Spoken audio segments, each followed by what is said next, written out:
عزیزان محترم ہمارا مسئلہ کاش کہ امام علیہ السلام جو امام علیہ السلام کا آخری وصیت تھی، امام کیوں فرما رہے ہیں اپنے بچوں کو؟ دونوں بچوں کو بلایا، بیٹا حسن ادھر آؤ، بیٹا حسین ادھر آؤ، دیکھو ظالمین کے مددگار نہ رہنا، ظالمین کی نصرت نہ رہنا، مظلومین کے اور رہنا، نصرت و مددگار رہنا، ظالم کے خلاف رہنا۔ امام کیوں کہہ رہے ہیں مظلومین کی حمایت کا؟ عزیزان محترم پھر بی بی زینب کا خطبہ کس کی رفتار میں تھا؟ یزید جو سب سے بڑا ظالم تھا، امام نے فرمایا جتنے بھی ظالم آئیں گے، جتنے بھی لوگ آئیں گے عزیزان محترم، وہ کیا ہے؟ وہ مشین ہے جو میرے چاہنے والے ہوں گے، وہ کسی ظالم کی بیعت و نصرت نہیں کریں گے۔ امام خدا پیغام ہے عزیزان محترم، یہی چیز ہے، یہی آزادی کی بقا کا ضامن ہے۔ مظلومین کی حمایت، مستضعفین کی حمایت۔ خدا قرآن میں کہہ رہا ہے کہ ہم ایک وقت آئے گا کہ مستضعفین کو اس دنیا کا وارث بنا دیں گے، مظلومین کو اس دنیا کا وارث بنا دیں گے۔ اور ہم لوگ آج کیا کر رہے ہیں؟ وہ جدا ہے ہم ظالم کے پیروکار۔ آپ مجھے یہ بتائیں امام مہدی سے جو جنگ کرنے کا دعویٰ کر رہا ہے کہ ہم امام مہدی سے جنگ کریں گے، ہم وہ جو دجال کے لیے پورے راستے ہموار کر رہا ہے، کیا اس سے بڑا کوئی ظالم ہوگا؟ اس کے خلاف منبر پہ بولنا کیا حرام ہے؟ کیا حسینیت نہیں ہے؟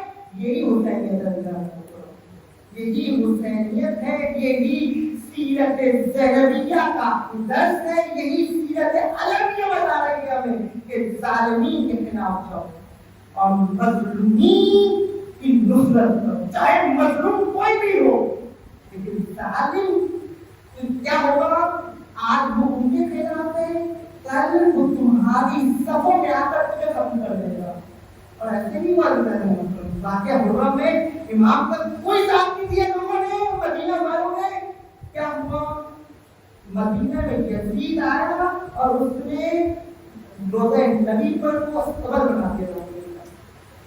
ظالم کیا کرتا؟ تم اگر ظالم کے خلاف نہیں اٹھو گے تمہیں گھروں سے اٹھایا جائے گا، تمہیں گھروں سے نکال کے مارا جائے گا۔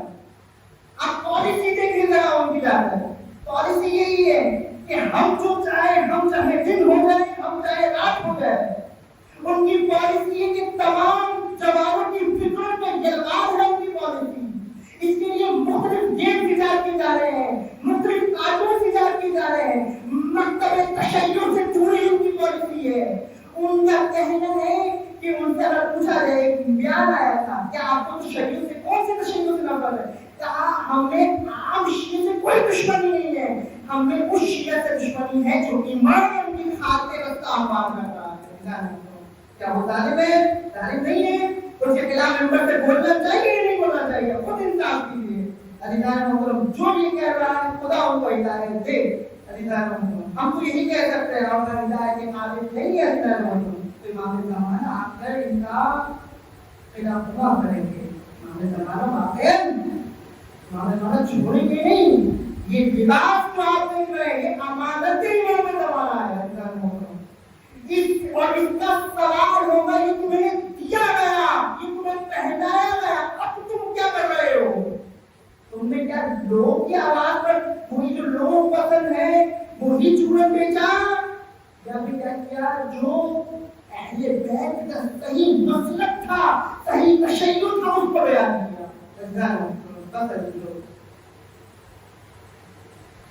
کل پہلے محرم اور 2 محرم کو یہ قافلہ کربلا میں پہنچا ہے۔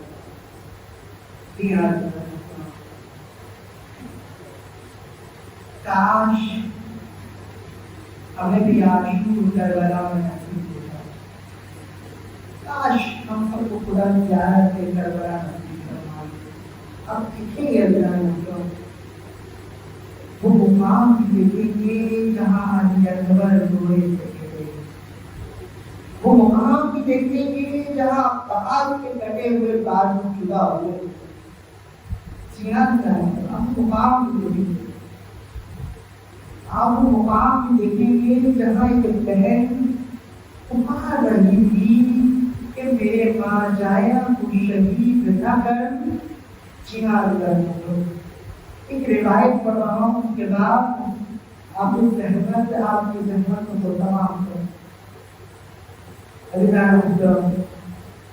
بی فاطمہ کا آخری ایام ہے. بی فاطمہ نے بی زینب کو بلایا, کہا اے زینب یہ کچھ کفن ہے, یہ گٹری میں بندے اس طرح ڈالو. بی زینب نے کچھ کفن لے کر آئی. تاریخ نے لکھا کہ بی زینب نے کہا اے بیٹی ذرا ایک کفن کو نکالنا. ایک کفن کو نکالا, کہا کس کا کفن ہے؟ کہا یہ میرا کفن ہے. ابھی کچھ دیر بعد تمہارے بابا آئیں گے اور کہیں گے اے زینب بیٹا کیا میرے فاطمہ کا کفن دے دو, فاطمہ کا کفن دے دو, یہ کفن انہیں دے دینا. ہاں زینب دل میں سوچ رہی تھی کہ وفا نہیں رہیں گی. کچھ دیر گزری تھی, کچھ ایک کفن اور نکالا. یہ کس کا کفن ہے؟ کچھ عرصے بعد پھر میں تمہارے بابا کو ضرورت لگے گی, تمہارا بھائی حسن آئے گا اور کہے گا کہ اے بہن زینب کفن دے دو جو انہوں نے دیا تھا. کفن دیا. یہ تمہارے بابا کے کفن ہے. ایک مقام آیا, کچھ دیر کا گزرا, ایک اور کفن. کہا بیٹی یہ تمہارے بھائی حسن کا کفن ہے. زینب دل ہی دل میں سوچ رہی تھی نہ بابا رہیں گے نہ اماں رہے گی. زینب کو اماں کا جنازہ بھی دیکھنا ہے, زینب کو اپنے بھائی کا جنازہ بھی دیکھنا ہے. ارے زینب کو اپنے باپ کا جنازہ بھی دیکھنا ہے. ہاں ابھی کچھ ہی دیر گزری تھی, ایک اور کفن آیا. کہا کہ زینب یہ بھی تمہارے بھائی حسن کا ہے. کہا ہاں بیٹی جب تمہارے بھائی کو دفنانے جا رہے ہوں گے, جنازہ کو لے کر جا رہے ہوں گے, تیروں کی بارش ہوگی, تمہارے بھائی کا لاشا پھر کفن دیا جائے گا. مقصد کہتا ہے اب بی بی زینب نے کہا شکر ہے خدایا کفن ختم ہو گئے, اب حسین کا لاشا نہیں دیکھنا ہوگا. مقصد کہتا ہے کہ ایک مرتبہ بی بی فاطمہ نے اشارہ کیا, اے بیٹی ذرا ادھر سے پوشاک بنا دو. ارے تاریخ میں لکھا کہ ایسا کرتا تھا جو پھٹا تھا چنا. ایک مرتبہ کہا یہ تمہارے بھائی حسین کا کفن ہے. اماں یہ کفن تو نہیں ہے, اماں یہ کفن تو نہیں ہے. مقصد کہتا ہے کاش زینب کو معلوم نہ تھا کہ کچھ درندے کربلا پر اس پوشاک کو بھی چھوڑیں گے. مقصد کہتا ہے امام جعفر صادق فرماتے ہیں کہ میرے جد کو کیسے شہید کیا گیا, جانتے ہو کیسے شہید کیا گیا؟ جیسے اگر کسی جانور کو قتل کیا جائے یا ذبح کیا جائے گا, اس کی بوٹیاں بنائی جاتی ہیں,